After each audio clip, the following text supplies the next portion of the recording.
What's up, y'all? I got in the mood for a good old story. Y'all want to hear a good old story? Now, normally folks want to hear a good old cowboy, good old western story. But today I want to hear and talk a good old motorcycle story for all my motorcycle riders.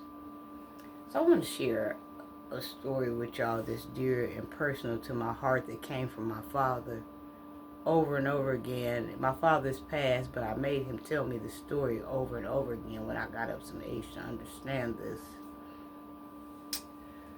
So my father and all of his brothers, and my father came from a big family. It was a whole slew of boys and 2 girls, only 2 girls. So my father worked at Caterpillar, and he had a best friend. This happened in 217. This happened in Decatur, Illinois. He had a best friend named Bearcat. Now, as far as I know, Bearcat just worked at this complex that was for low income. They used to jump back in the day, called Greenwood Manor. He was the maintenance man or the janitorial man or something like that, and he really did a beautiful job. You could tell with Bearcat had his name all over that land, and it was a big old land of apartments. Well, my father worked a regular job, and as far as I know, I don't know if Bearcat ever worked at Caterpillar or not, but I know that I think they met at Greenwood and they became best friends. And so Bearcat was a hard worker. He always had his uniform on with his little keys in the back of his pocket. And they called him Bearcat because he was big like a bear. But he was shaped and he was formed. And my dad was short like me. I think my dad was like a couple little inches taller than me or whatever. But anyway, Bertus and Bearcat became best friends. And they were working and working and working and working, and they were playing cards and they were playing cards, but they got tired of that. So, I don't know how and why and when, but Bearcat had this brilliant idea. So Bearcat calls my father and tells him, his best friend Bertus, and tells him that he wants to put something together. He wants to meet with him. So my dad goes to meet with his best friend. I don't know if they met at a bar or something. I'm adding a little something. I like to imagine they met at a bar over drinks or something, because this wasn't no ordinary thing. And so my dad asked him what was up, and he told my dad that he wanted to form a group. My dad said, "Well, what kind of group do you want to form?" He said, "I want to form a motorcycle group." My dad said, "Okay, I'm in. Sound good." So they got together and they talked about this motorcycle group that they were going to form, and they were looking for names for this motorcycle group that they were going to name it. Y'all, this is a sentimental moment for me because my father gone, Bearcat gone. So they came up, they was trying to figure out names or whatever. So finally they found something. Bearcat and my father found something that hit, which was called the Night Riders. So if you ride bikes and if you ever heard of the Night Riders, I got a story for you. So they got the name, and they want to form a group, a motorcycle group called the Night Riders. My dad's second to baby brother, I believe, because my Uncle Wes was the baby. My Uncle Rumsey knew how to draw. He's still living. My Uncle Rumsey knew how to draw. So my dad brought my Uncle Rumsey in and said, "Hey, Bearcat wants to form a motorcycle club, and we came up with a name called the Night Riders, and we need a symbol." My Uncle Rumsey said, "No problem." And so my Uncle Rumsey drew out the symbol that's on the vest today of the Night Riders. If I'm not mistaken, it's the Crown Royal bag. It has Night Riders on each side.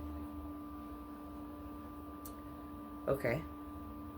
So then they formed their members and their groups, and everybody started coming with their bikes, and they formed a group called the Night Riders here in Decatur, Illinois. And it was a very, very, very tremendous, popular turnout. The way they had it laid out was so beautiful. I ain't saw nothing like it today. And they ended up getting a clubhouse. The clubhouse was on Center Street. It was a brick street called Center Street. They found a little clubhouse and they turned it into a juke joint. This hole in the wall. They turned it into a hole in the wall. And on the weekends, they only opened it up on the weekends as far as I knew. Now, I was little, so I can't remember everything, but I just remember that, y'all know anybody that knows me knows that I was my father's baby, and he couldn't move without me. It wasn't no moving. Burgess Reed moved, I moved. He couldn't go nowhere without me. So he would take his baby down to the clubhouse on the weekends. I would go. It was all of the Night Riders. It was Bearcat. It was Burtis, it was Rumsey, it was my Uncle Louis T, it was my Uncle Wes, it was my Uncle Claiborne, it was all kind of people, and then, all the women and this and that. It was smoke-filled chicken wings. It was smoke-filled chicken wings, and back then the SOS band, they was what was humping. They had the jukebox on lock down there. Had a bar. Had everything. We would have a good time. That's what I always look forward to on the weekends, because I could go, because my mom and dad never hired a babysitter because they were the bosses. So they carried me up in there with them. And it was beautiful. And at the end of the night, when it was over, they would all line up and crank their bikes up. Shoom, shoom, shoom. They all had their vests on with their handles on there, and you get to watch them ride out in a row. You know what I'm saying? Or watch them come back up and down the street on their bikes doing their wheelies, or doing whatever. It was always magic before they closed the show down. I took some notes here because I didn't want to get lost, on this journey. Pretty much, the motorcycle riders had their own women, had their own, family, had their own lifestyles, but they all would come together. This was a humongous turnout on the weekends to be on Center Street at this juke joint, the Night Riders juke joint. But when something is good, it won't and it don't last long. It's not gonna do it. Well, all this partying and having a good time, Satan gonna come knocking in a minute. Somebody gonna want some trouble.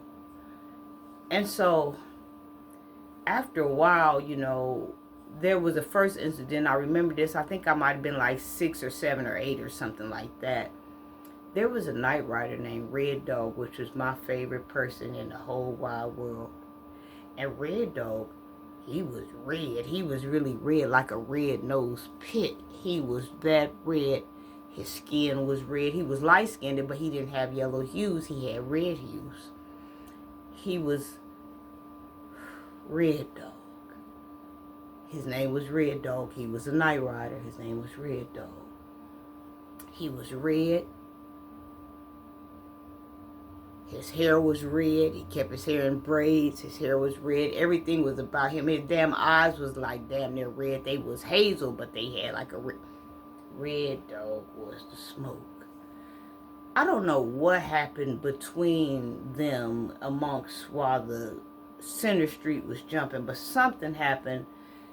And I remember being little, and I told y'all, everybody that I've ever loved that's been close to me has always died, from Tupac to Marvin Gaye, you know what I'm saying, Red Dog. He was one of my favorites. And I remember being little, and early in the morning we got the call, because back then, you know, these juke joints stayed open till 5 and 6 in the morning and stuff like that. I remember, because my mom and dad had this big old wooden water bed that they would always sleep in. And I always slept on the floor. Me and the dog, me and the poodle, we wanted to be next to them. So we always slept on the floor. And we was comfortable. I remember the phone ringing at a wee hour of the night. And my dad picked up the phone. And he got the news. I knew something was bad because I didn't feel good. And he got the news. Their Red Dog had got killed. Said that it was another night rider that had killed Red Dog. And said that he was laying in the middle of the floor, street, at a brick street or whatever. And he was choking and this and that. And the police didn't come till about 5 or 6 hours later and this and that. So that put a damper on everybody's spirits. Next up, there was an original night rider named Rabbit. And Rabbit reminded me of the guy from Kool and the Gang, the lead singer. Oh, it's too hot. He had a curl, baby. That curl went down to his back. He was beautiful. And he was giddy like a rabbit. And he was hoppy like a rabbit. And he always smiled like a rabbit. He was beautiful. Something happened with somebody messing around with, I guess he was messing around with somebody, woman or something, and pow, Rabbit was gone.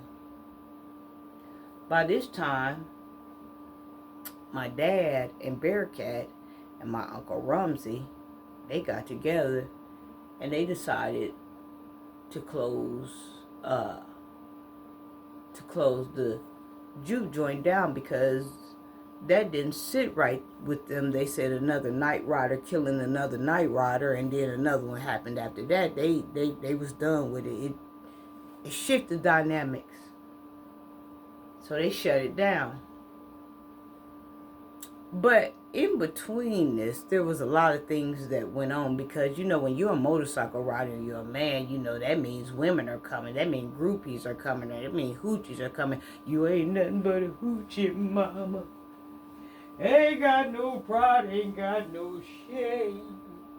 You know, there was side chicks back then. I'm going to tell you how cold my dad was. And I heard this from my mom, because my mom would be at home going off because all the women wanted my dad. But of course they didn't want him. They wanted his money. They knew he had it. They knew his dope connections. They knew his weed connections. They knew he was plugged in. All of them, they had money. They had all kind of women. Side chicks was a thing. It was a real thing back then. So my mom, y'all know I was a little baby, but I've always been wise beyond years. So my mom always talked to me about what was going on. And we would go out of town, you know, all the night riders would go out of town. And my dad had a side piece. Now, this came from my mom. My dad had a side piece that he wanted to go out of town with him as well. He took us, because every year we went to Nashville to see the family, my mom's family, because my whole family's from Tennessee. And when the family in Brownsville died off, they moved to Nashville. Most of them, and some of them split off and went to Memphis. So most of my family now was in Nashville and Memphis. And so my dad wanted his side piece to go. I just want to show you how smooth the game was back then, until you busters start getting in here fucking up the game. My dad was so smooth, he wanted his side piece to go. But he had a whole bunch of brothers that never brung their wives, because their wives wasn't into motorcycles. So what my dad did, he went to my Uncle Louis T. And my Uncle Louis T, he was the goofy one. He was the one with all the shit. He went to my Uncle Louis T and told my Uncle Louis T that he wanted his side chick to go. He knew my Uncle Louis T. He looked through all his brothers to find out who always rode solo. So I don't know why he chose my Uncle Louis T, because he knew my Uncle Louis T was with the bullshit. So he told my uncle, look, we going out of town, and I gotta take the wife and the kids and the dog, but I want my side piece to go. So my Uncle Louis T was with it. He said, I want my side chick on the back of your bike. I want you to act like my side chick is your chick. But my mother already knew what was going on. You know, a woman is an investigator. And sure enough, he had his side piece. My Uncle Louis T, when we rode my uncle, we was in the car. We had a Fifth Avenue. We was in the car, and my uncles was on the bikes because we was doing a family thing. No, wait a minute. I might be getting two stories mixed up. No. Let me take that back.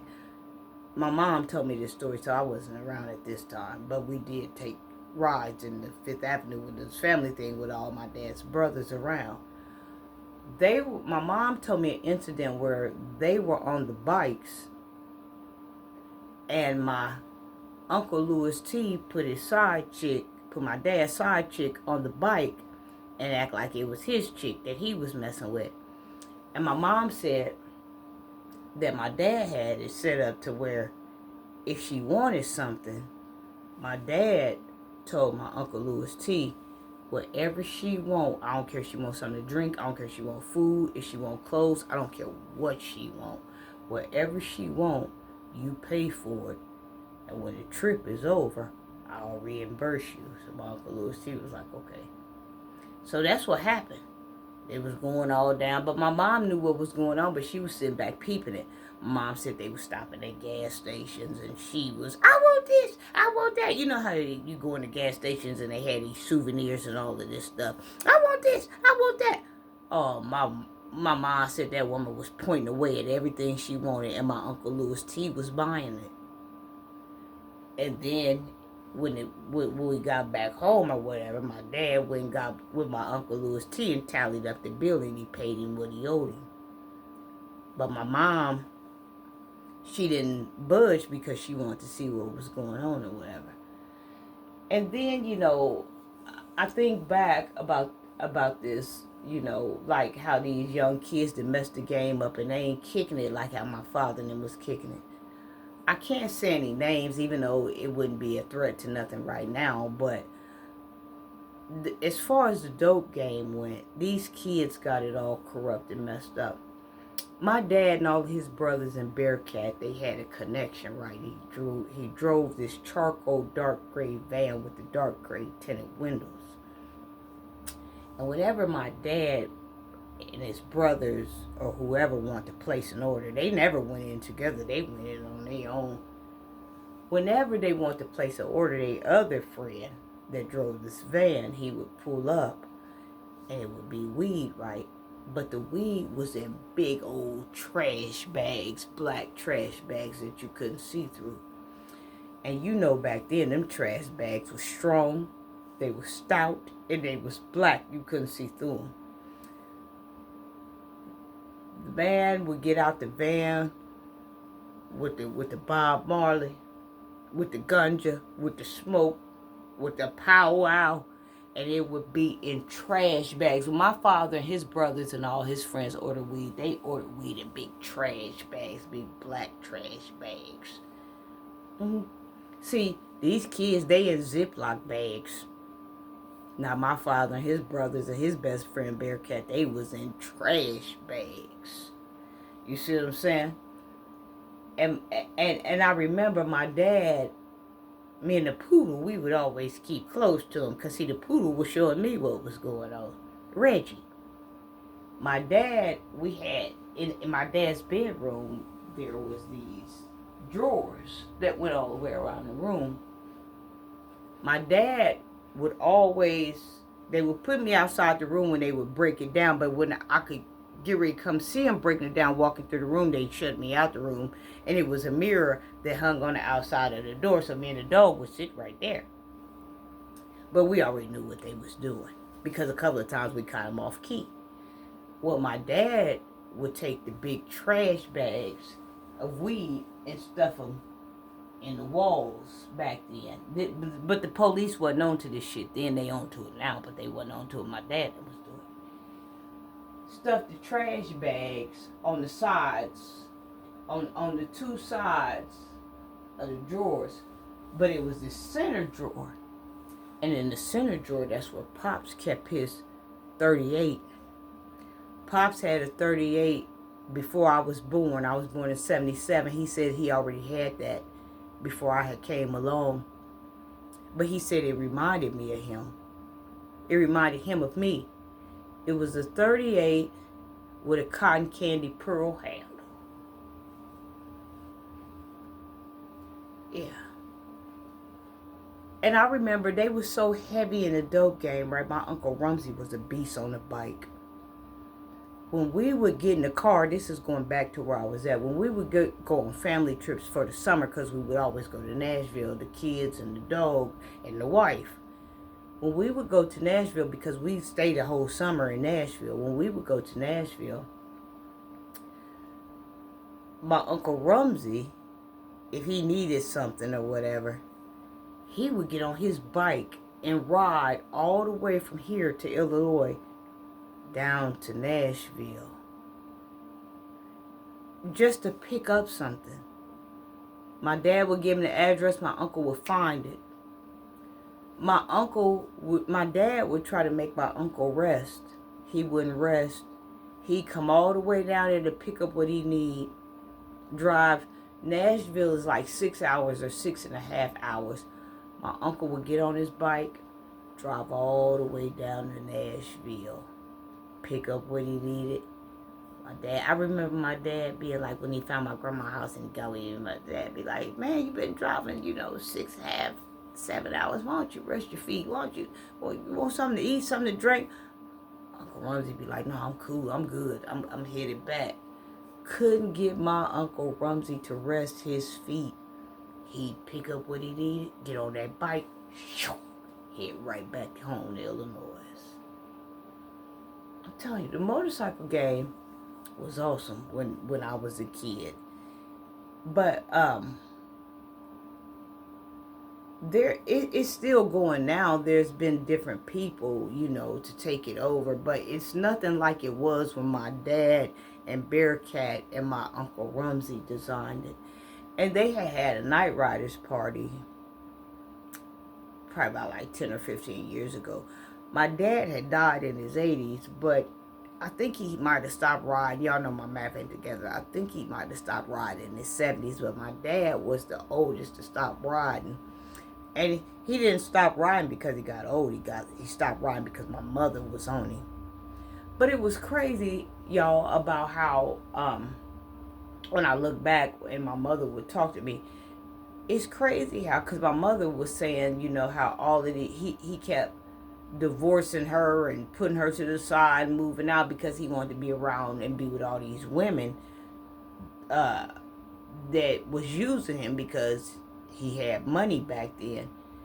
And my mom was mad at herself, talking about how she was stuck there and she should have went on with all the rest of the women because all the other women just wanted him for his money. And now she the one stuck there to change diapers, when he started getting older. She the one stuck there, to take care of him when his health was failing. But all of the other women was gone after the money dried up, but she stayed there. They divorced and she moved out, but she went over there every day. They was best friends till the end.